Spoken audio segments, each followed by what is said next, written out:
আজকে আপনাদেরকে বলবো আইফোনের আসলে কয় রকমের ডিসপ্লে হয়। আইফোন আসলে ৩ রকমের ডিসপ্লে কোয়ালিটি আছে মার্কেটে। যেমন আইফোনের সাথে যেটা থাকে সেটা হলো স্যামসাং এলজি তৈরি করে দেই, ঠিক আছে? ওইগুলো তো অনেক দাম, একটা ডিসপ্লের দাম প্রায় ৩০,০০০ টাকা। তো এর পরের যে কোয়ালিটিগুলো আছে তা হলো এলইডি কোয়ালিটি, জিএক্স তৈরি করে, ঠিক আছে?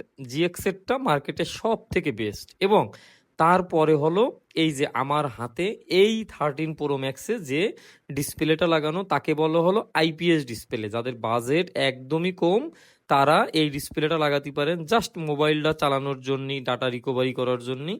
মোটামুটি খারাপ না ভাই, ঠিক আছে? 13 প্রো ম্যাক্সের এবং আইফোনের সব ডিভাইসের জন্যই অ্যাভেলেবেল আছে কম দামি আইপিএস ডিসপ্লে, এবং এতে 3D টাচ, ট্রু টোন সব থাকবে, ঠিক আছে?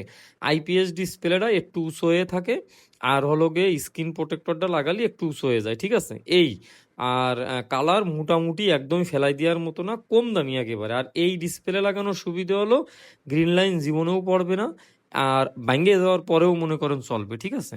তো এই ডিসপ্লেগুলো যাদের আপনার বাজেট নাই তারা আপনারা লাগাতে পারেন। দেখেন বেজেল চিন কিন্তু ঠিক একই রকম, মানে একদম অরিজিনালের মতো, ঠিক আছে? একদম 90 হার্জ এতেও সাপোর্ট করে মোটামুটি, ঠিক আছে? খুব স্লো ডিসপ্লে তা কিন্তু না, একদমই অরিজিনালের মতো। 3D টাচ সব আছে এতে, ঠিক আছে? ট্রু টোন আছে। স্ক্রিনে দেওয়া ফোন নাম্বারে ফোন করে চলে আইসেন।